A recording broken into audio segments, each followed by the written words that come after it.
Kaixo eta ongi etorri egun berri batera, gaur iraiak 7, osteguna, 2 elkarrizketa izanen ditugu. Gaurko elkarrizketak artearen inguruan izanen dira. Batetik Berta Gaztelumendi, arnaz betean apulmon, emakume zinema gilei egindako dokumental bat aurkeztuko du Rosa Zufiarekin batera. Donostiako zinemaldian izanen da estreinaldia, zehazki iraiaren 26an, eta dokumentalaren nondik norakoak kontatuko dizkigu. Eta bestetik Amaia Molinet, artista, Luarten orain abuztuaren 25ean hasi zen eta iraiaren 24an amaituko den erakusketa batean, bere proiektua, La ideologia del amor, aurkeztuko digu, eta honen inguruan hitz egitera etorriko da, baina beti bezala goazen lehenengo betiko dukiarekin. Goazen orain gaurko efemeridekin. Gaurko egun batean, baina 1776an, historiako lehenengo urpeko erasoa. Ameriketako Estatu Batuetako Tartel urpeko misilak Britania handiko Egel ontziari eraso egin zion New Yorken. Urte batzuk geroago, 1909an, Erreala futbol taldea sortu zuten Donostian. Egun berean, baina 1940an, Bigarren Mundu Gerran Alemania naziak Londresen aurkako airezko erasoak hasi zituen.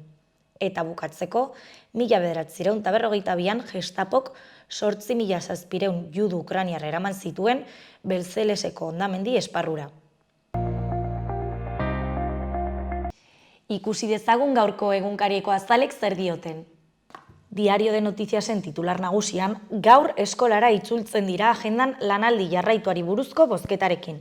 Ikastetxeek 2024-2025 ikasturtean aplikatu nahi duten eredua erabaki behar dute.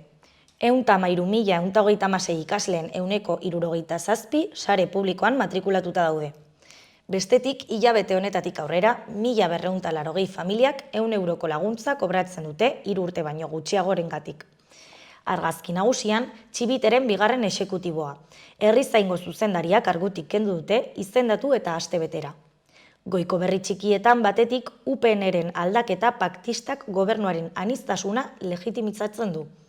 Bestetik, espetxean, Iruñean tutoretzapeko 3 adingabe prostituitzeagatik. Jarraian, Nafarroan tigreuliak daudela ohartarazi du. Behan, Moncloak Puigdemontekin elkarrizketa eta politika egiteko ateak zabalik ikusten ditu. Euskara lehen aldiz erabili ahal izango da kongresuan, Feijoko inbestidura saioan. Futbolean, Jenni Hermosok Rubiales salatu du fiskaltzaren aurrean. Auzitegi nazionalak kereila bat aurkeztu nahi du egun gutxi barru. Tenisean, emakumezkoen urdaiazpiko txapelketaren arrakasta. Rugbyan, hasi da errugbiko mundu txapelketa irekiagoa. Bukatzeko, zineman 45 film labur Nafarroako zinema jaialdian. Diario de Navarrako titular nagusian, 2024-2025 ikasturtean lanaldi zatiturik nahi ez duten ikastetxe nafarrek boto eman beharko dute. Jaiotza tasa baxuaren ondorioz, 3 urteko 5.072 haurrek bakarrik hasiko dituzte eskolak gaurtik aurrera. Argazki nagusian, Olaia Juarez, atzo Oier eta Udan seme-alabekin Iruñeko Gaztelu nagusian, non Adanok kanpaina bat aurkeztu zuen. Oier eta Udanen Murillo, 15 eta 6 urtekoak, anai arrebak dira eta biek izan dute gaixotasuna. Eskuineko berrietan batetik, Txibite kontseilariak bere enpresa utzi behar du baterazintasunagatik. Lauburu SLek kanaleko enpresekin kolaboratu du. Bestetik, EAJko herrizaingo zuzendariak kargua utzi du astebetez. Salvador Díez, saskibaloi jokalari ohi eta Errioxako larrialdietako zuzendarioiak Maria Isabel Sola eman du ezagutzera. Jarraian, Iruñea etxerik gabeko pertsonen hazkundeak gainditzen du. Goian, batetik, Raquel Gasko, urteko zuzendaritza saria. Alboan, Indurainek Larraurekin izandako harremana gogoratzen du. Bukatzeko, Errando osasunako jokalariak ezin izan nuen lorik egin sadarreko debutaren ondoren dio. Garako argazki nagusian, ikertu gabe eta dudak argitu gabe, bidegi auzia ixteko bidean jarri ditu epaileak. 8 urte igarota, AP bat autobidean irregulartasunak egon zirelako kereietako bat artxibatu dute. Arlaban Eskoriatza zatian egin ziren obren eta Gipuzkoako Foru Aldundiak ordaindu zituen milioika euroen arteko aldeari buruzko auzia da. Eskuinean batetik eskola autobusik gabe gaur Araban eta Bizkaian. Bestetik, EH Bilduk hezkuntza legearen une erabakigarria ekarri du gogora. Behan titularrean, Euskara Kongresuan erabiltzeko erreforma abian jarriko da. Atzo erregistratutako proposamenak Euskara, Katalana eta Galegoa erabiltzea ahalbidetzen du ganberako eztabaida eta ekimen guztietan. Feijóoren inbestiduran indarrean egotea aurreikusten da. Bukatzeko ezkerrean makina batek harrapatuta hilda Urruñan. 50 urteko langile bat hil zen atzo Urruñan ondea makina batek harrapatuta. Biktima eraikuntza lanetan ari zen Lurberri inguruan makina irauli zenean. Berrian, titular nagusian, Kongresuan euskara erabiltzeko aukera hil honetan onartzeko bidea hasi dute. Araudia aldatzeko presazko tramitazioa adostu dute Espainiako ganberako 6 taldek. Feijóoren inbestidurarako prest egon dadin. Ofizialtasuna aitortua duten hizkuntzei eragiten die aldaketak. Argazki nagusian, Argia Ibar eta Miren Garrastazu arraunlariak. Titularrean, ama alabak tostakide. Argia eta Miren elkarren ondoan ariko dira leian Zumaiako traineruarekin Kontxako banderan. Ezkerrean Katalunia, subiranisten neke zantzuak Grazian. Bartzelonako auzoan boto nazionalista da nagusi, baina bera egin du azken aldian. Jarraian, eraikuntzako langile bat hilda Urruñan, ondea makina bat gainera erorita. Behan, Nora Ferreirak Jaizkibel konpainiako kapitainak dio itxaropena dutela hurrengo urteetan aldaketa potentea egotea alardean.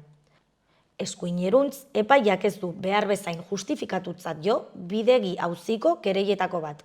Aldundiak Bilduren aldian jarri zuen salaketa, diru publikoa oker erabili eta giriak faltsutu zirelakoan ape bateko lanetan.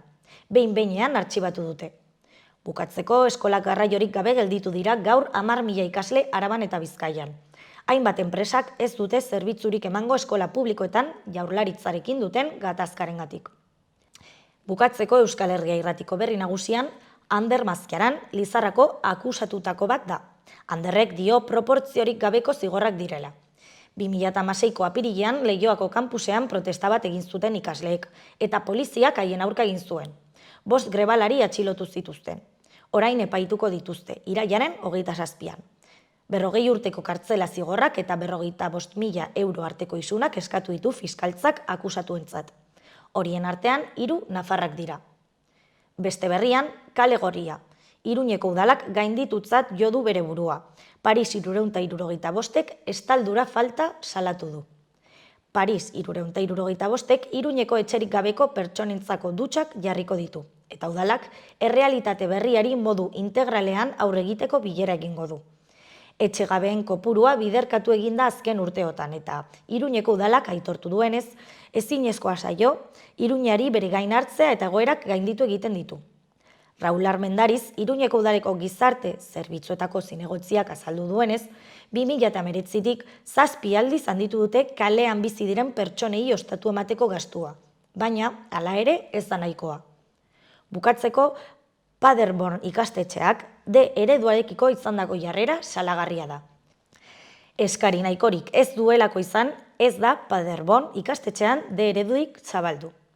Hala esan zuen Maria Txibite lehendakariak, bada Lezkairu Euskara taldeko kideak ez daude guztiz ados adierazpen honekin. Gaurko eta biharko eguraldia entzun ditzagun orain. Bide beretik jarraituko du eguraldiak gaur, beroa eta sargoria nabarmenduko dira.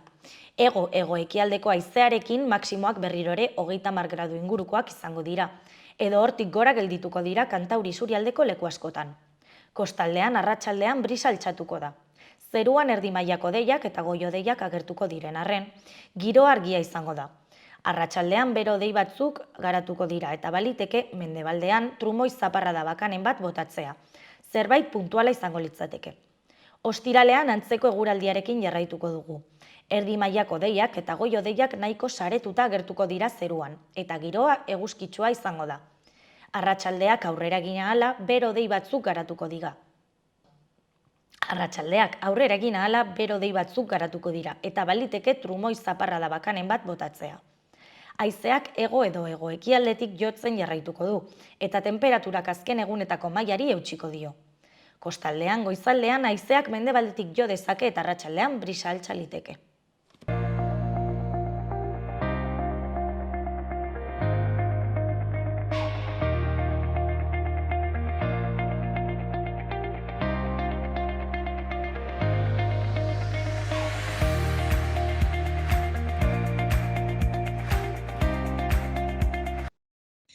Kaixo eta ongi etorri gaurko lehenengo elkarrizketara, oraingoan Berta Gaztelumendi daukagu, arratsaldeon Berta.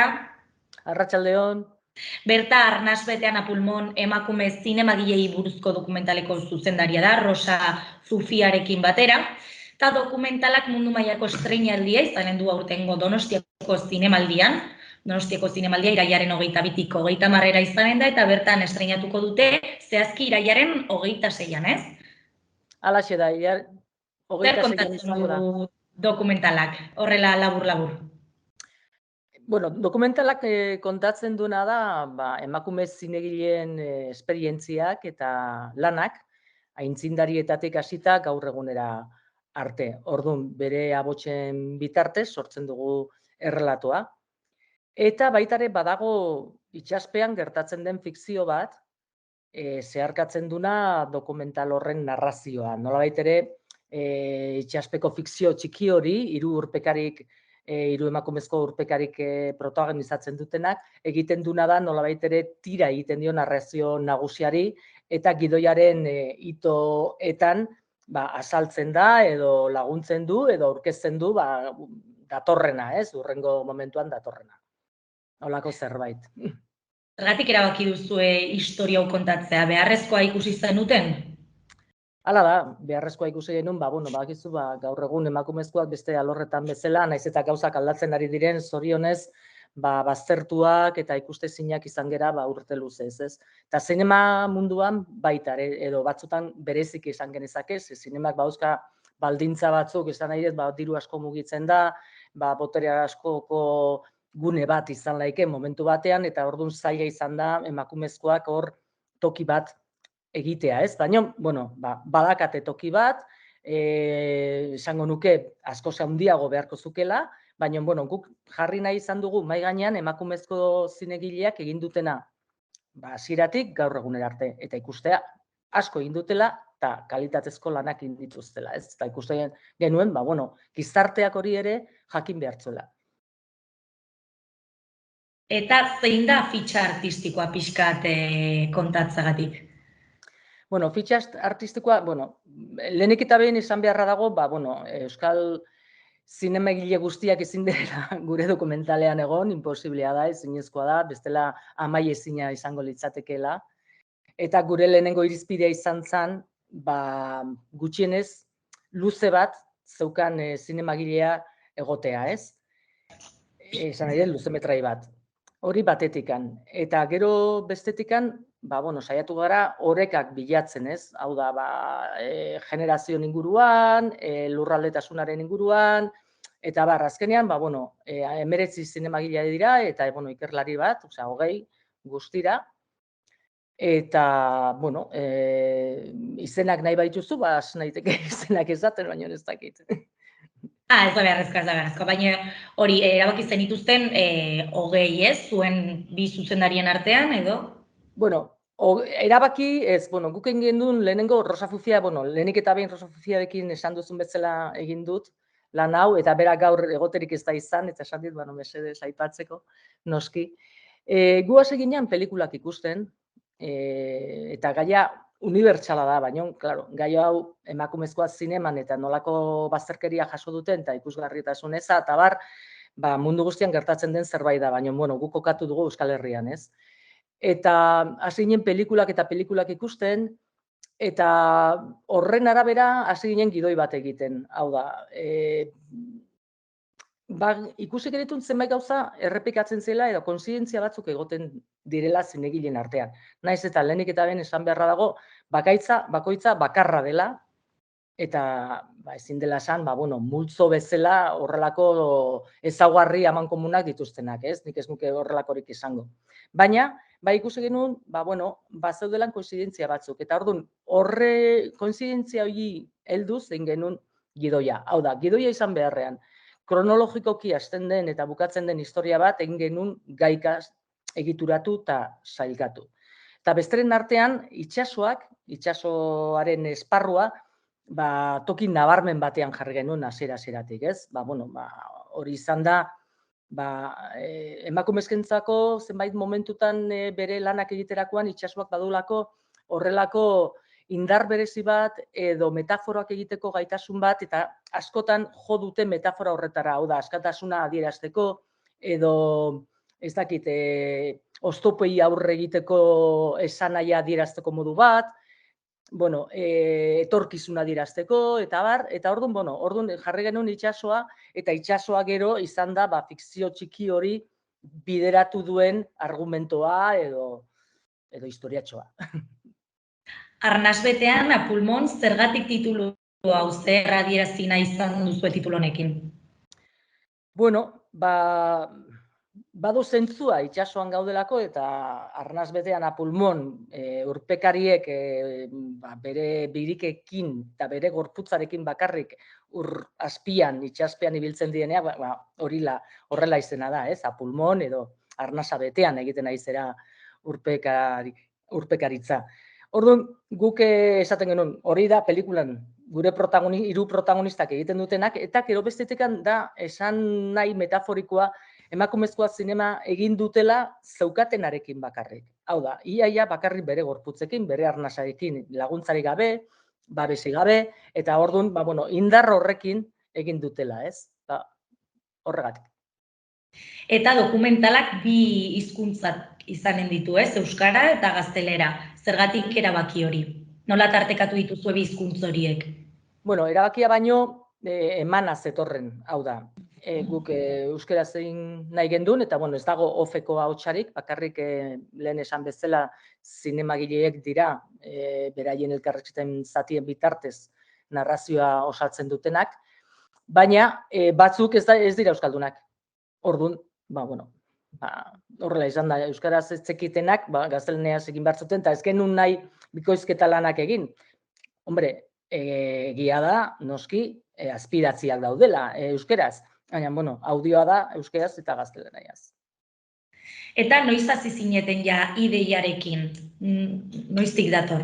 Duela iaia pare bat urte, edo urte terditik gora, edo olako gauza bat. Bai, gutxi gora bera, Nola izan zen Rosa Zufiarekin elkartzeko prozesu hori, zergatik esan zenuten? Benga, elkartuko gara eta ginen dugu elkarrekin dokumental hau. Bueno, Rosa Zufia eta biok, lagun zarrak izateaz gain, elkarrekin egin dugu lan, ez? Eta elkarrekin egin dugu lan zinemagintzaren arloan.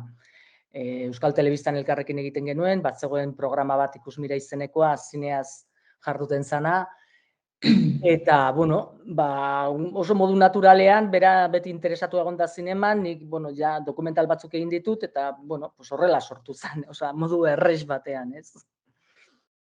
Nola izan da? Esan genuen, esan nion, haizu zer iruditzen zaizu, hau, eta... Eta nola izan da berarekin lan egitea? Bueno, erresa, ze azken finean, aurretikan lan egin baduzu, bakoitzak batzekien zertzen bestea lanean, ez? Eta orduan, ez dakit, gero irizpideen aldetikan, koinzidentzia oso ona edo betea, ez? Ez daukagu arazorik, hildo berdinetik joten gera, eta gero badakigu bakoitzak zer eman dezaken, eta besteak zer eman dezaken, eta, ez dakit, oso errasa esango nuke. Beraz, berarekin berriro lan egingo zenuke, ez? Bai. Eta berak zurekin ere, berdina esaten du. Hori galdetu beharko zenioke berarekin, baina esango nuke baietz. Ez naiz ni erantzun. Ekoizlea Tentazioak, ez?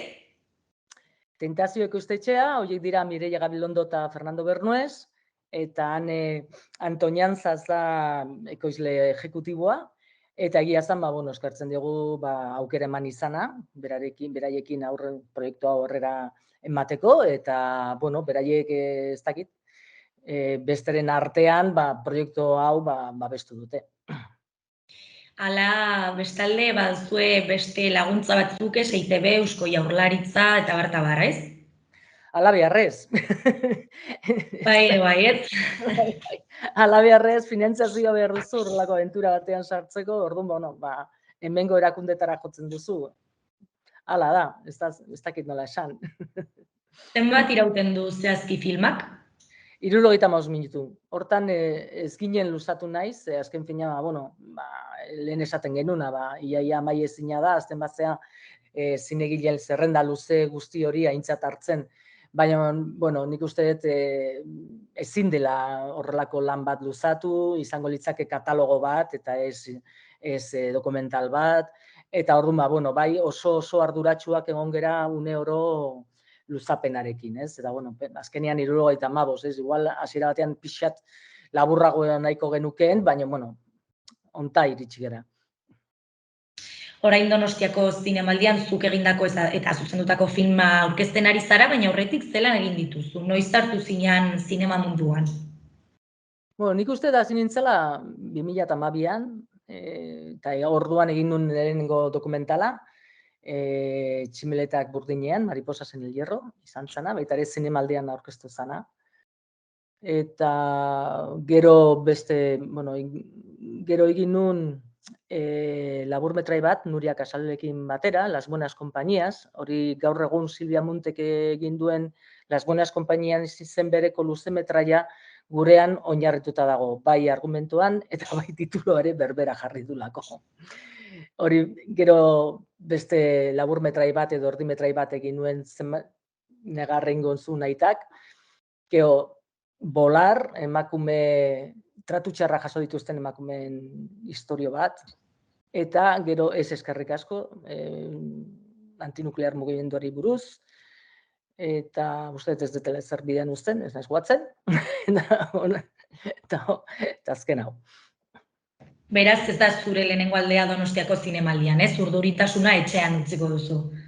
Ez, beti, hombre, ez da lehenengoa, hirugarrena uste dela, baina urduritasuna eta Tximeleta sabelean nahi behintziat itzaizkit desagertzen, azken finean, bueno, bi urtez lan egin duzun gauza batekin aurkezten duzu, eta beti izan duzu, bueno, ze harrera izango duen, horrek beti ez dakit inposatzen du, niri behintzat, ez? Eta konpromiso bat ere hartu duzu, ez dakit emakumeekiko eta zinagile emakumeekiko, orduan baita ere, gustokoa duten, azken finean, bere ahotsez eta bere eskuzabaltasunaz baliatu zara, bai beraiek emandako elkarrizketak oso oparoak izan dira, luzeak, baina oso interesgarriak, eta bere denbora eskaini digute, bere agenda estuetan, baita ere produkzio ekoiztetxeetak, berak gure eskutara jarri digute, pelikula horien sekuentziak, esan nahi, asko eman digute, eta orduan guk nolabait ere eskertu nahi dugu, eta eskertzeko modu bada, zure lana duina izatea eta beraiei gustatzea, ez? Nola izan da Donostiako zinemaldian aurkezteko prozesu hori?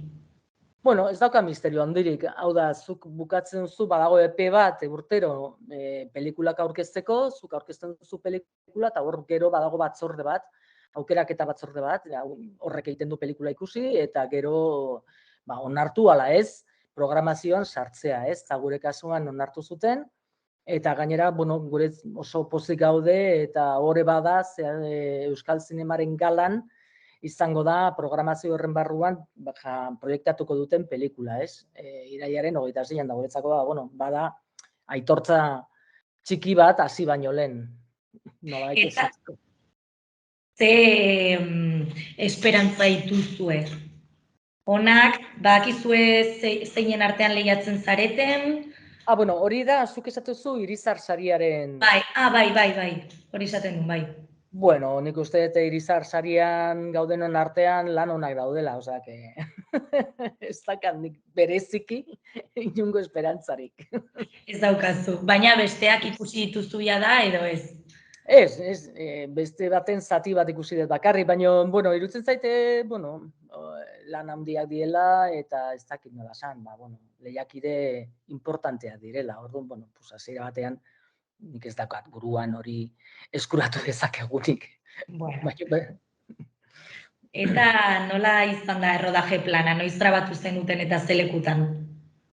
Hori joan zen abuztuaren bukaeran irailean hasi ginen, luzea izan da, klaro, elkarrizketak agendatzea zaila izaten da, eta orduan, batez ere Euskal Herrian dugu elkarrizketak, bai hegoaldean eta bai iparraldean, esan nahi kokagune bezala, Toniban Eloitzunen, Hendaian, dabar, baita ere, Bizkaian, Madrilera jo du behar izan dugunean, hau da, zenbait zinemagile euskalduna direnak, Madrilen finkaturik daude gaur egun.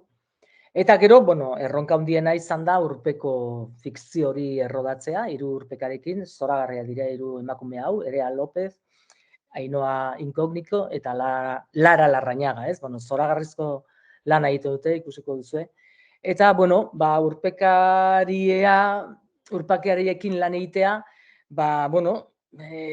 zaila da medioa, ez? Osea, itsasoa zaila da, eta orduan hemen Kantauri itsasoa ez dauka bisibilidade handirik, eta orduan agian 2 egun jarraian ezin zan egin, guk egun gehiago beharko genituen, eta azkenean, esfortzu eta ahalegin handia eginez, batez ere ekonomikoa, ginen Menorkara errodatzera. Han, nola ere, bermatzen zitzaigun, 5 egun errodaje behar bagenituen, 5 egun horietan egualde ona izatea, eta ur ona izatea, eta behintzat zure helburuak betetzea, ez? Eta ala egin gendun, eta ondo juntzen zaigun. Zenbat hilabete edo zenbat egun egon zineten grabatzen? Ez dakit esaten, ze azken finean, pentsa, 20 elkarrezketa izan ziren, 20 egun hortikan, eta gero beste astebete Menorkan gutxi gora bera, ez? Eta gero, beste zenbait gauza ere grabatu genituen, pixkat hortikan jungo litzake kopurua, egun kopurua. Zuzendari izanik nola egiten zenituzten lanak banatzeko, nola antolaten zineten? Errez, ez dakit nola esan. Bakoitzak, bere, ez dakit nola esango nuke, bakoitzak errez, edo gaitasun handiago dauka batek hemen, besteak orduan horren arabera banatzen zea. Inongo arazorik gabe. Eta gaina aurretikan, gauzak finkatuz, adostuz, eta beti dago elkarrezketa bat zure kidearekin, ez? Baina, esate dizut oso erraxa, ez? Benetan, ados ginen normalean, etzagola olako tira bat eta horrek asko desgastatzen du, ez zan olakoik izan.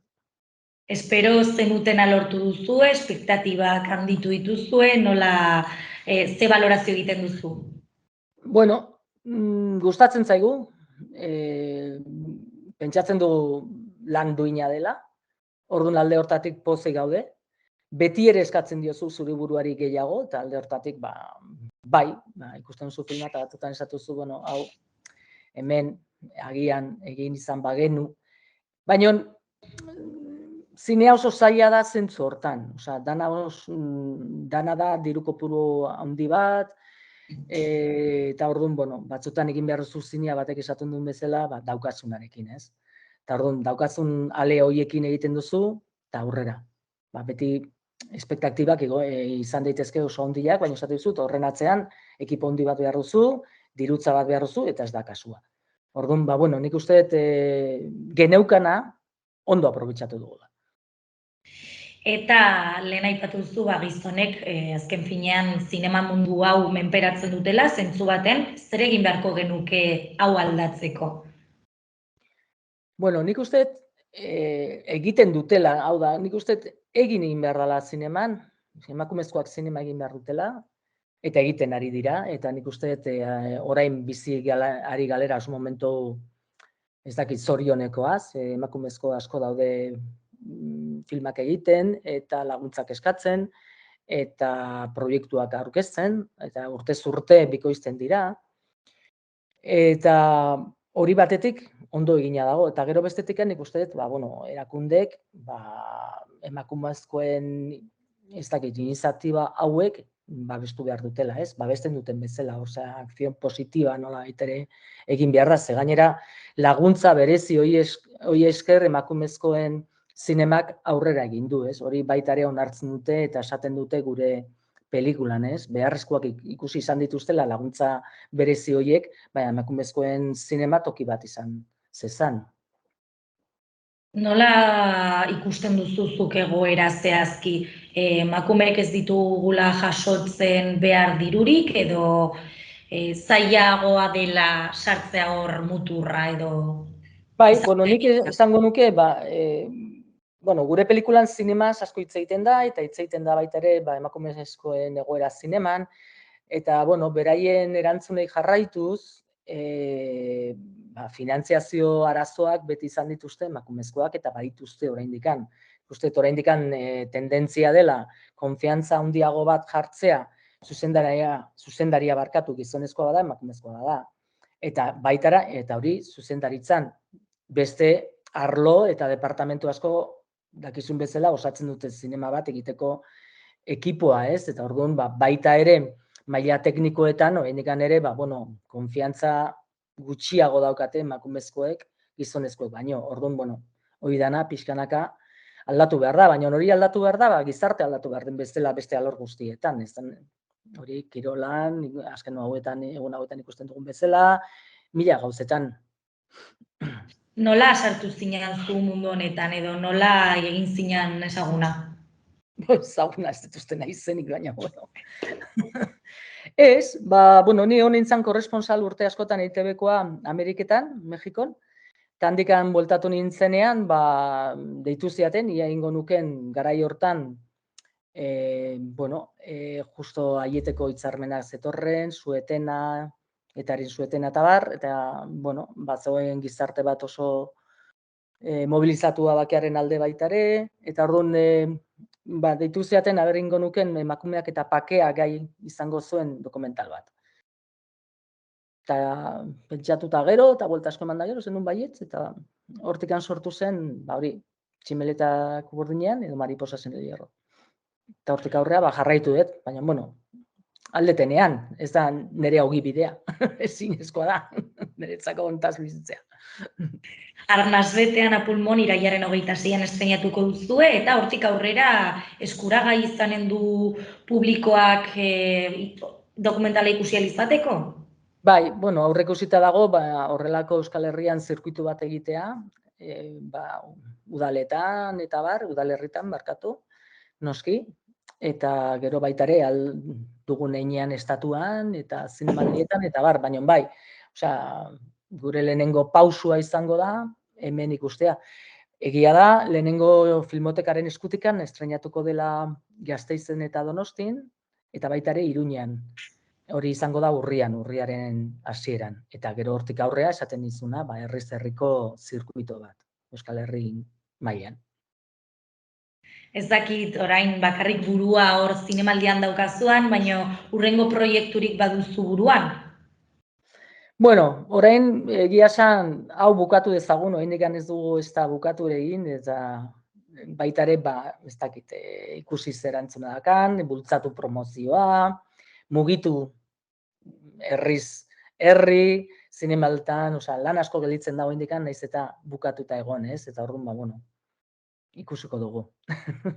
Zergatik ikusi beharko genuke amaitzeko Arnasbetean apulmon? Zer emango digu dokumental hau ikusteak? Nik uste emango izuena da zen izan den emakumezkoen ekarpena zinemagintzan, ez? Ikuspegi hori emango dizula. Eta jakin, zenbat emakume, eta ze kalitatezko lanak egin dituzten. Eta horren ondorioz, nolako ekarpena izan den zinemagintzan emakumezkoena. Beno, Berta, mila esker hemen gurekin elkarrizketa honetan egoteagatik.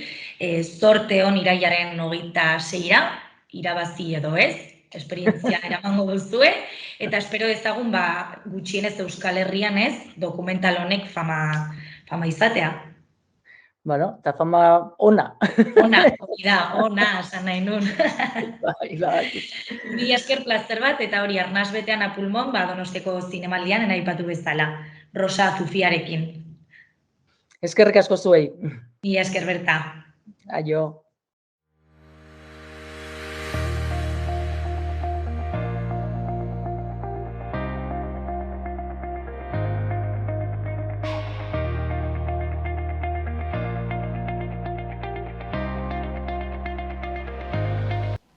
Iruñeko azken albisteak entzun ditzagun. Batetik, urriaren 27an amaitzen da euskarazko 33. literatur lehiaketara lanak aurkezteko epea. Poesia eta narrazio modalitatetan deitzen da eta Nafarroan bizi diren egile nafarrei zuzenduta dago. Aurten ere, dagoeneko 33 edizio dira, Iruñeko udalak euskarazko literatur lehiaketa antolatu du egile berrientzat, poesia eta narrazio modalitatetan. Lehiaketa Nafarroan bizi direnen Nafarroako egilei zuzenduta dago, eta urriaren 27an amaitzen da lan argitaragabeak aurkezteko epea. Egile bakoitzak lan bakarra aurkez dezake modalitate bakoitzeko, gai askekoa, originala eta argitaratu gabea. Egile berrien lehiaketa denez, ezin izango dira aurkeztu banaka literatur liburu bat, baino gehiago argitaratu dutenak. Deialdiak modalitate bakoitzeko 3 sari jasotzen ditu, 2.500 euroko lehen sari bat, 1.000 euroko bigarren bat eta 500 euroko hirugarren bat. Gainera, oinarriek 4 aipamen ere jasotzen dituzte bakoitzak 250 euro modalitatea kontuan hartu gabe. Bestetik, A vida de paz et concordia erakusketak dokumentu historikoen bidez batasunaren privilegioaren garrantzia berrikusiko du. Erakusketa azaroaren 30 arte egongo da ikusgai Kondestablearen jauregiko areto gotikoan. Azaroaren 30 arte, Kondestable jauregiko areto gotikoan, A vida de paz et concordia erakusketa egonen da beraz. Erakusketa horrek batasunaren privilegioa, haren une historikoa, garrantzia eta garrantzi testuinguruan kokatzen ditu, dokumentu historikoen bidez, horietako batzuk 1000 urte inguruko antzinatasunarekin. Erakusketak Carlos III nobleak batasunaren privilegioa eman izana oroitarazten du, eta Iruñeko historiarako gertaera garrantzitsua izan zen, eta erregeak amaiera eman zion Erdi Aroko Iruña osatzen zuten herrien arteko liskarren mende batzuei. Amaitzeko, bertsolaritza irakaskuntzan udal programa Iruñeko 9 ikastetxe publikotan emango da, datorren ikasturtean, eta talde kopurua handitu egingo da. Udalak 57.500 euro igo du lehen hezkuntzako 5. eta 6. mailako ikaslei bertsolaritza sartzeko programa honen aurrekontua. Programak honako helburu hauek ditu: bertsolaritza, Nafarroako ahozko eta kulturako ondarea, transmititzea, ahozkotasuna eta hizkuntzaren erabilera ludikoa sustatzea, testuinguru ez formalean, eta ikasleengan trebetasun sozialak, pertsonalak, komunikatiboak eta linguistikoak garatzea. Bertsolaritzaren oinarrizko nozioak, historia, melodiak, metrikak, errimak eta bar, ikastera bideratuta daude planteatutako saioak, teknikaren irakaskuntzan eraginez, jolasen eta ariketen bidez.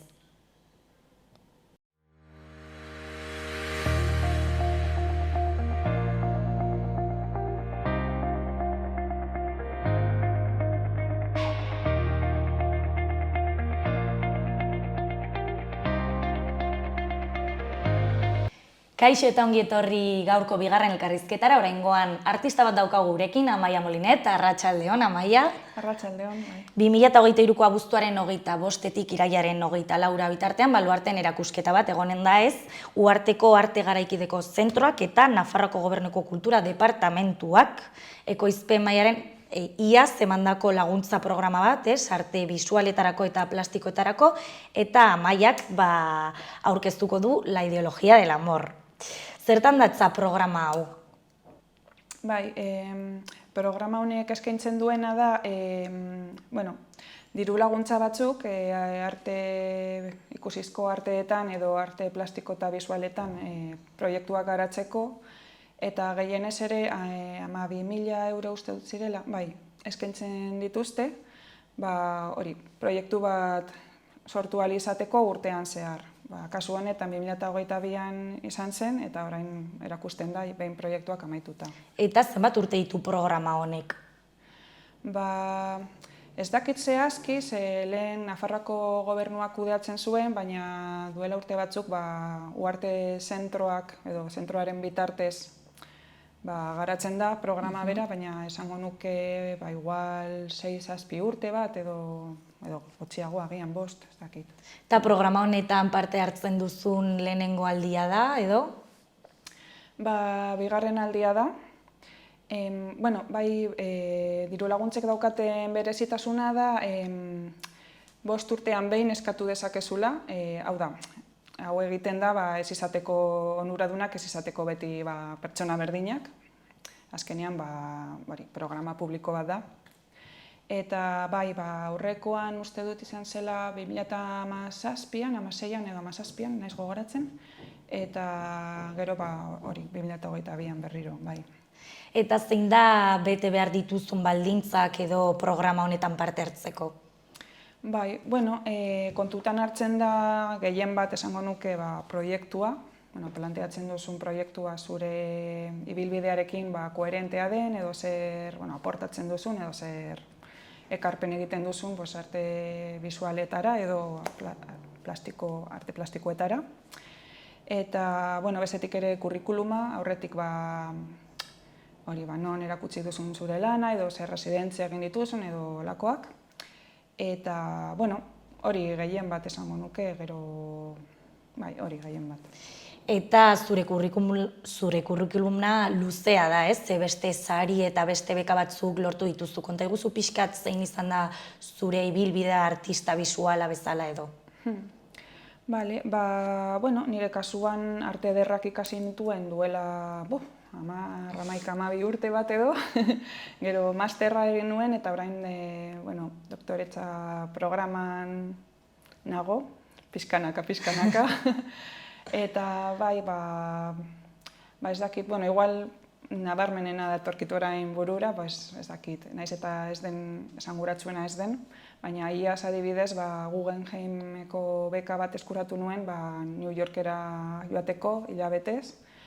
Eta, gehien bat nire lana Euskal Herrian erakutsi izan dut, eta gehien bat Nafarroa, eta benetan eskertzen diot Nafarroako gobernuari, ze uste dut ahal nituen diru laguntza guztiak eskuratu ditu dela dagoeneko, eta hori eskertzekoa da. Eta beste herrialdetan egon zara ere, ez? Kanpoan. Bai, egia da, adibidez, azken urtea, karrera ikasten ari nintzenean, Erasmusa Errumanian genuen, eta azken urte, hiru urteak, han ere igaro ditut, aurten ere Eslovakian egon naiz erresidentzia batetan, eta orain azaroan Santiago de Chilean joa, beste erakusketa kolektibo batetan parte hartzea. Hori, karreraren parte da, ez, bizkat, bilbidearen parte da, bai. Beraz, bidaiaria, ez, zara? Gehien bat nire proiektuetarako esanguratsua delako baita ere, beste kontekstuak ezagutzea edo, nire kamerarekin, baina, importantea da. Eta nola da proiektu baten sorrera? Nola sortzen da proiektu bat zerotik? Nik hitz egin dezaket nire metodologiaz edo. Bai.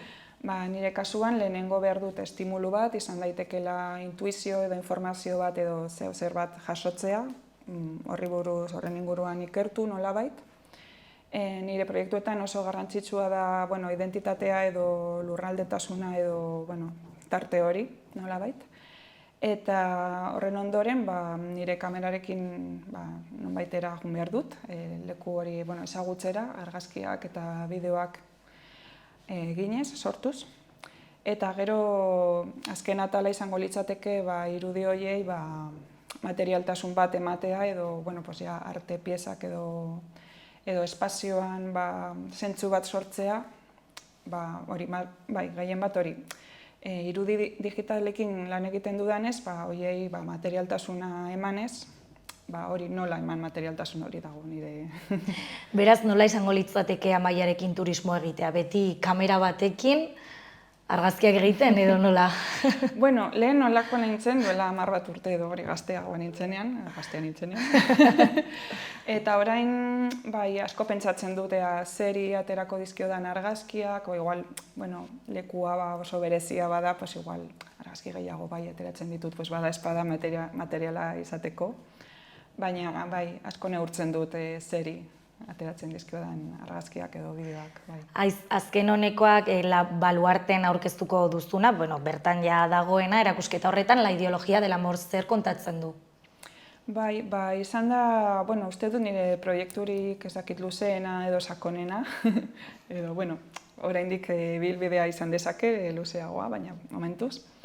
Egin dudana da, Jugoslavia oia bizitatu, hau da, Serbia, Bosnia-Herzegovina, Kroazia, Macedonia, eta lehen Jugoslavia ziren herrialde horiek bizitatu.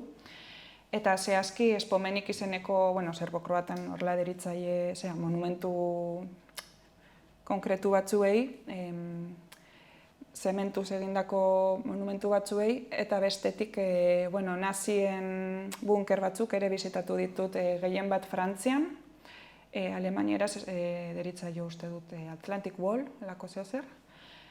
Frantzian, Belgikan eta Holandan, eta pixkat espekulatu zementu horren materialtasunaren inguruan, ze genero emango genioken, adibidez, pentsatzen badugu iruditegi belikoaren parte direla, igual pentsatuko genuke zerbait maskulinoago bezala dela edo. Eta horren kontra, pentsatu dut zer izan daitekeen femeninoagoa edo materialtasunaren aldetik, eta nola, ez da nire ikuspegi pertsonala, baizik eta kulturan, Europako kulturan edo iruditegian nola jasotzen den materialtasun hori, adibidez hori zerbait femeninoagoa pentsatu behar dut, pentsatuko nuke, ezakit nola esaten den euskeraz, ornamento textil. Eta zergatik erabaki zenuen titulu hori jartzea, La ideologia del amor, zer ikusia du maitasunarekin? Titulu bezala ulertzen da, baina titulua baino gehiago nik ulertzen dut posizionamendu bat bezala, nolabait. Nahi nuena da leku hauek aztertu, min bat jaso duten lekuak direlako, gerra garaietan edo, konnotazio oso fuerteak dituzten lekuak direlako, eta nahi nuen pixkat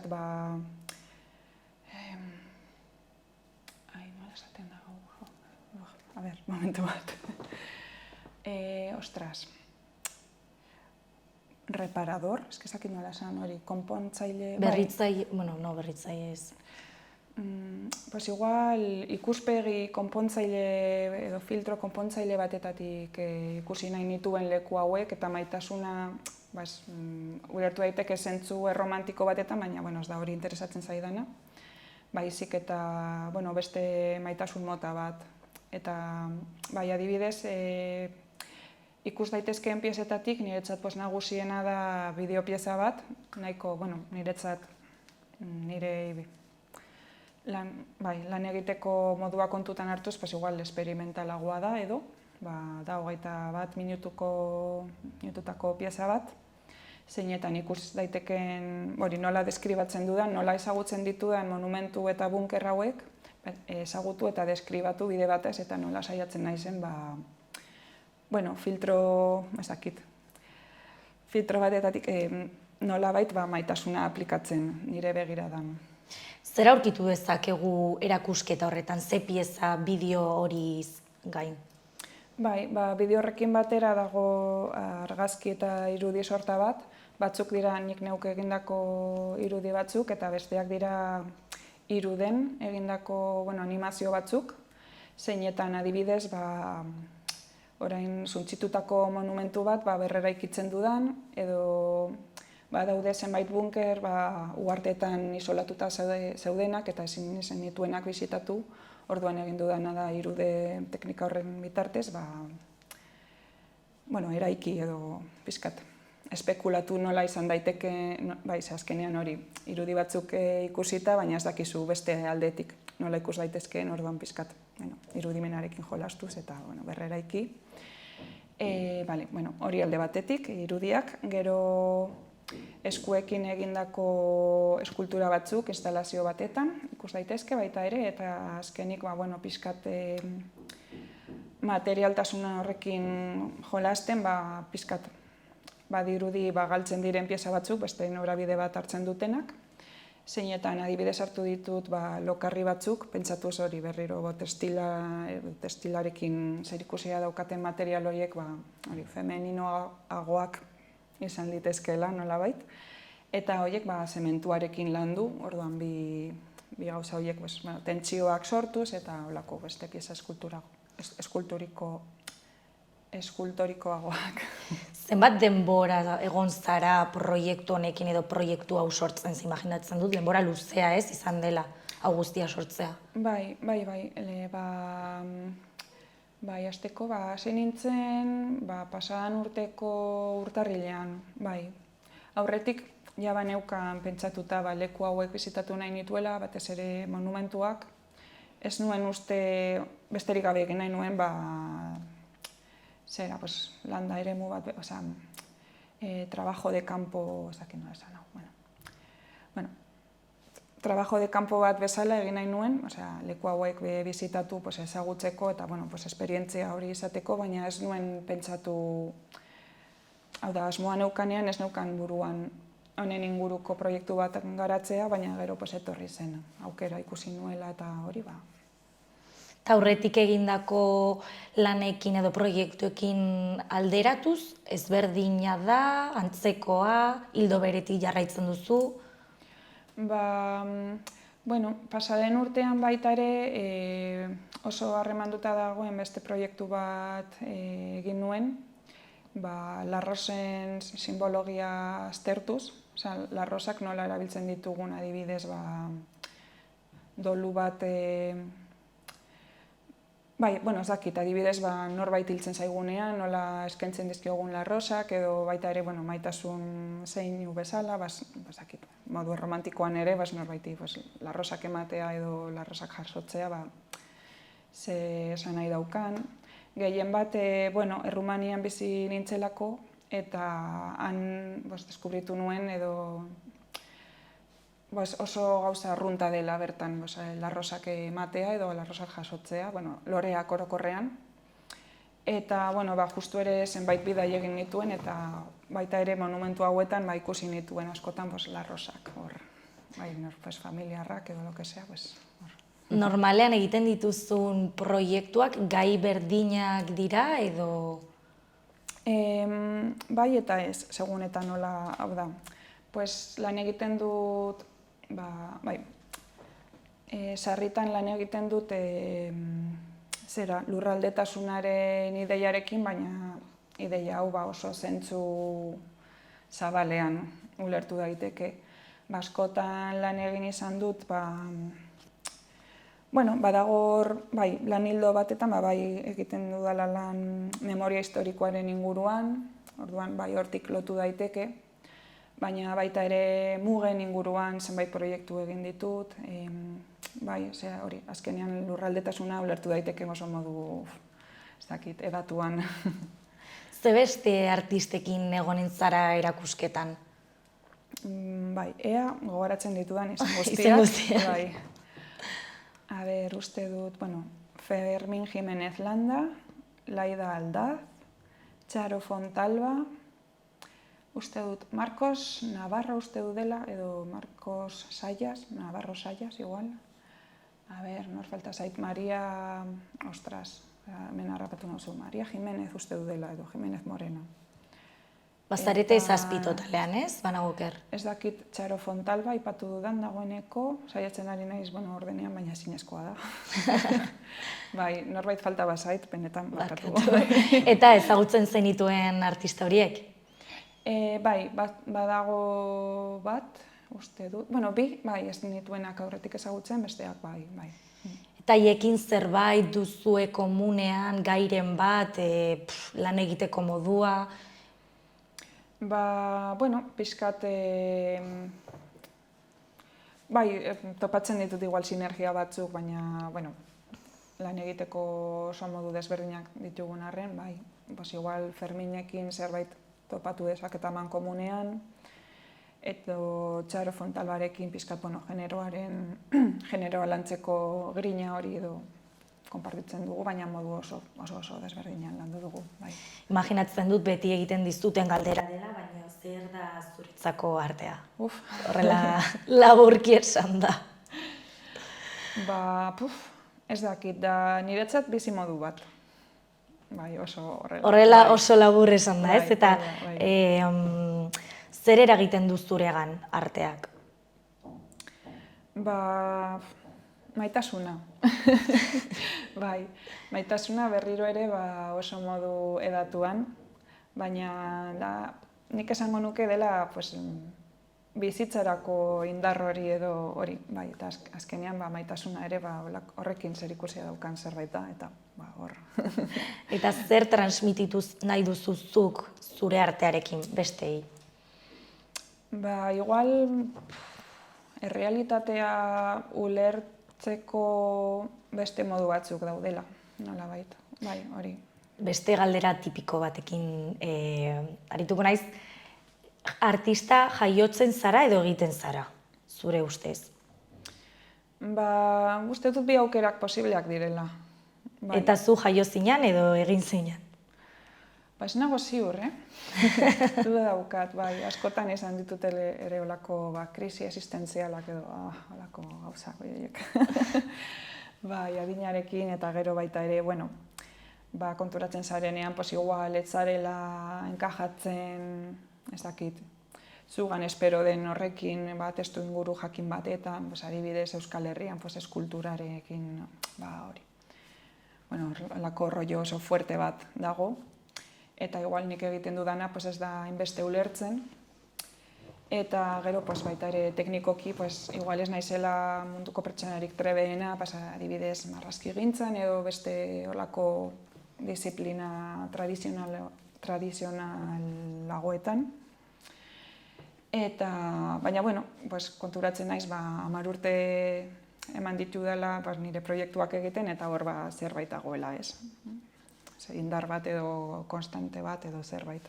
Imaginatzen dut zerbait barruan ez zuk aipatu duzuleen estimulu bat jasotzen duzula proiektu bati ekiteko, ez? Bai, badago hor zerbait, pues igual ez dela hain nobioa edo bai.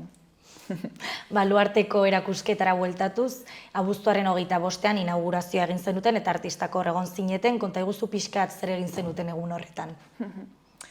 Bai, bueno, goizean egin genuen nolako bisita gidatu bat, bueno, gehien bat komunikabideentzat, eta gero arratsaldean pues izan zen arratsaldean inaugurazio ofiziala egin genuen. Eta bueno, gure lagunak edo, bueno, pues jende asko etorri zen, bai, Iruñako jende desente, bai, eta kanpotik baita ere. Bai, azkenean hori, egia da, aurten berezitasuna izan dela, baluarten egin dutela erakusketa izan ere, bueno, Iruñan hor erdialdean kokatuta dagoelako eta jende gehiago erakartzeko eta alde hortatik bai lortu zela. Normalean ez zen baluarten egiten? Bai, aurreko urteetan eginda Uarte zentroan, eta klaro, Uarten egon da, jendeari igual gehiago kostatzen omen zaio.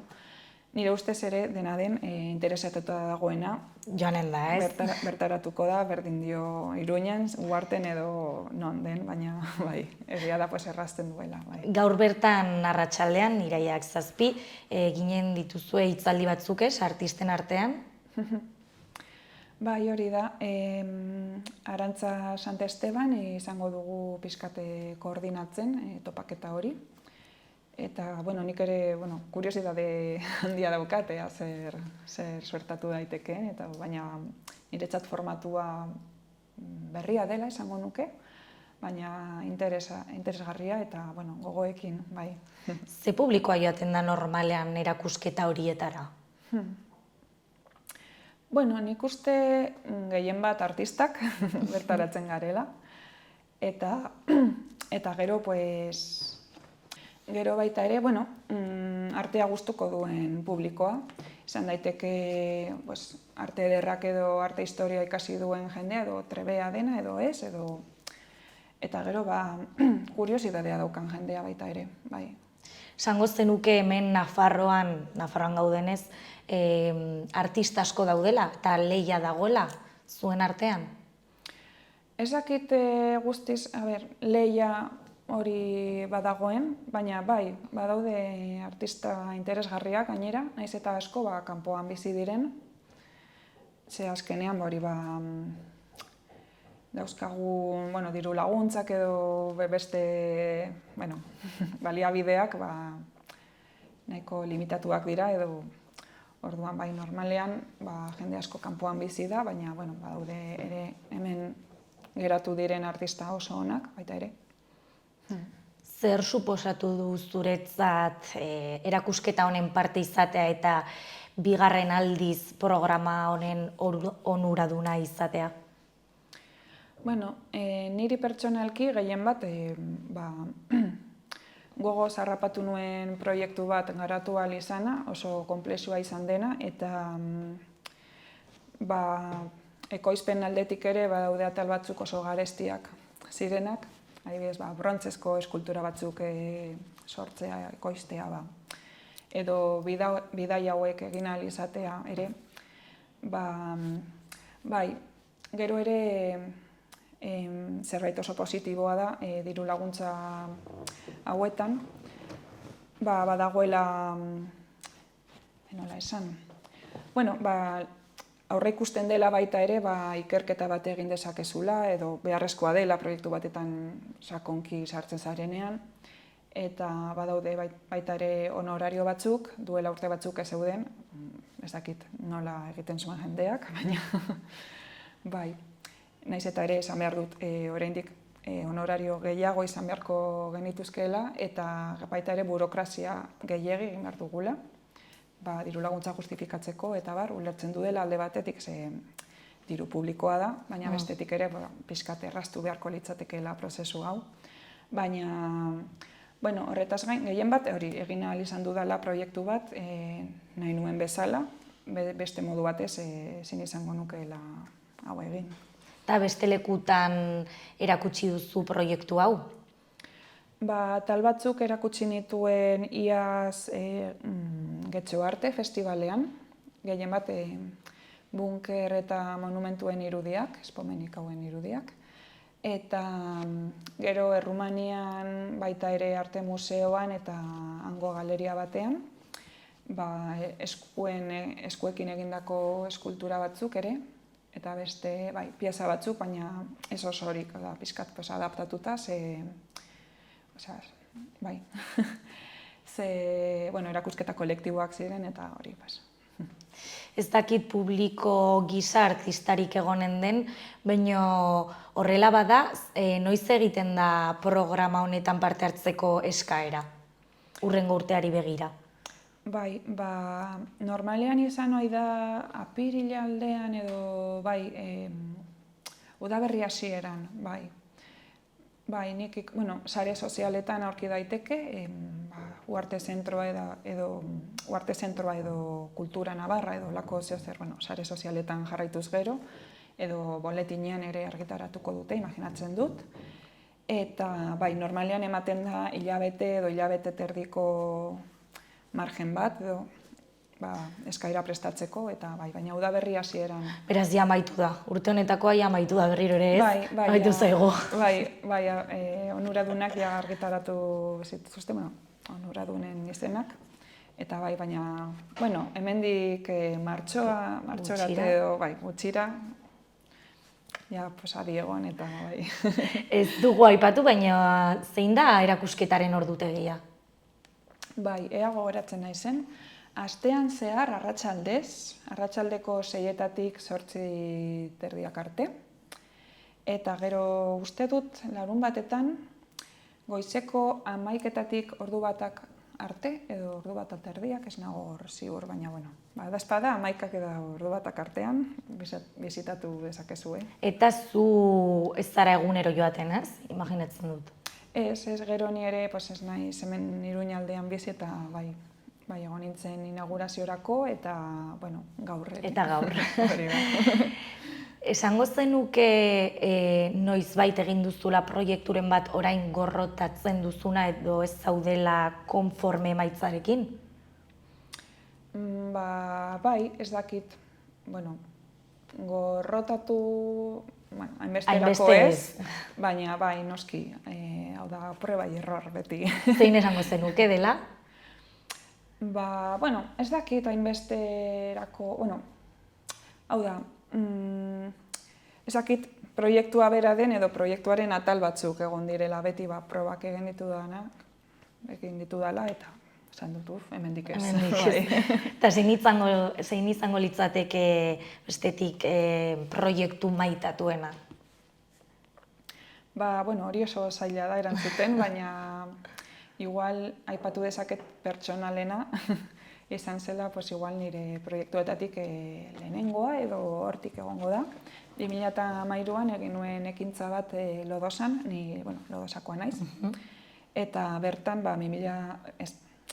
1996an akatu zituzten pertsonen omenaldi bat eginez, herriak antolatu zuen beste ekimen batzuekin batera.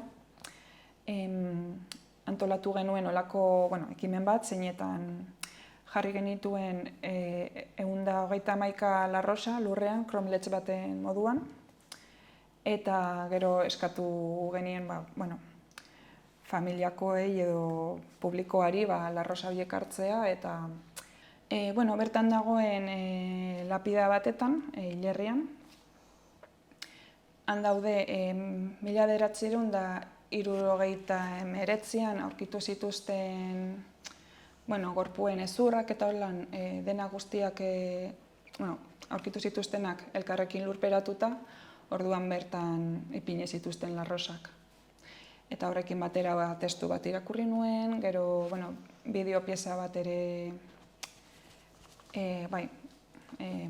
egin genuen pixkat ekimena edo biltzeko. Eta hau ere ikusgai egongo da Nafarroako museoan irailaren 29tik aurrera, erakusketa kolektibo batetan. Beraz, erakusketa honekin baluartekoan amaituko duzu eta bestearekin hasiko zara, ez?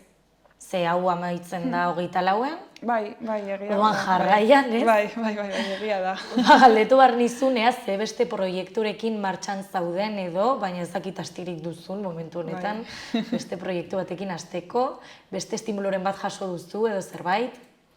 Bai, momentuz, udaberri eta tarte horretan, Eslovakian nengoela residentzia bat egiten, proiektu berri bat hasi nuen, mendekatu izenekoa, zeinetan, mendi desberdinak irudikatzen egon naiz, pentsatzen mendiak nola diren erresistentzia, ulertu daitezken erresistentzia ikur bezala, nola han goikaldean eskaintzen den ikuspuntu privilegiatua, horren inguruan, zenbait irudi eta eskultura egin ditut, horrekin ikusiko dugu jarraitzen dudan, lan hildo hori, garatzen dudan edo ez. Eta gero, Bilbon instituzio batetik gonbidapen bat jaso dut proiektu bat proposatzeko, eta hori ere oraindik zehaztear dago, baina hori izango litzateke datorren urtetik aurrera. Horrekin. Beraz gauza asko, ez, esku artean. Bai, gehiago. Eta deskantxurik ez? Zoritxarrez ez, baina, helduko da, ez dakit noiz, hau ere betiko tentsioa da, beti gaude nahi dugula hori, ekimenak edo lana edo, gero, batean, ez ere ez daukagunean, hor, kriston, bajon bat edo. Ta kexak berriro ere, ez? Baina, zerbait orekatuagoa. Lortzen dudan, inoiz, bai. Ez dakit jendea gonbidatu nahi duzun, baluarteko erakusketara joatera, eta jende gaztea animatzea, ez, ere? Bai, noski, nik uste dut interesgarria dela, estimulantea ere, dela esan dezakegu. Bai, ikusteko Nafarroan zer egiten ari den arte garaikidean, jende askok ez dauka, ulertzen dut, ez dagoela gizarte mailan ez dagoela oso ondo txertatuta, eta adibidez, beti gustoko dut hau aipatzea, zeren eta futbolaren inguruan adibidez, berriak ematen dizkigutenean, igual ikusten dugu egunkarian fuera de juego, ez dakiz zer, eta aintzat hartzen da, nik ulertu behar dudala hori zer den. Fuera de juego, bai. Eta ez daukat ideiarik ez, berdin dio. Baina oso estegi oso teknikoa eta espezializatua, eta artearen inguruan beti kontatzen da tontakiririk handiena. Posarkon adibidez, egin den ez dakiz zer, eta beti txistea edo humorearekin, eta oso modu superfizialean aipatzen da, eta ez dago interes bat ere hori ondo kontatzen, eta pena bat da. Nire kasu pertsonalean adibidez, ni jatorriz ez nator artisten familia batetatik, baina izan nuen gerturapen hori izateko aukera eta kuriosidadearekin hortik abiatu nintzen. Eta edonor egin dezakeela ariketa hori eta ez dela hain gauza zaila edo ezakit, jende askok esaten dugu, ez dut ezer ulertzen. Bueno, igual ez duzu ezer ulertu behar, besterik gabe sentitu eta utzi hortik joaten eta ber ze nora eramaten zaituen. Eta horrekin gozatu eta listo. Hori da, Amaiarekin hitzekin geratuko gara eta hori jendea animatzea artea sustatu behar delako, ez? Eta naiz eta ez ulertu, zuk esan bezala, ikusi, sentitu eta gutxienez frogatu eta probatu leku horietara joaten. Eta, plazer bat izan da hemen zu izatea, beti gonbidatua izanen zarete zu bezalako artistak, eta mila esker hemen egoteagatik, Amaia. Bai, mila esker zuei, eskerrik asko.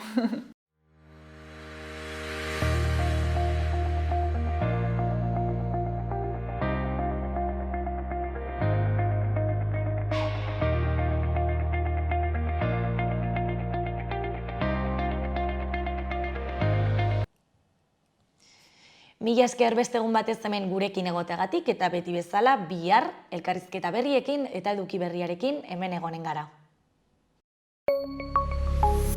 Gobierno de Navarra. Nafarroako gobernua.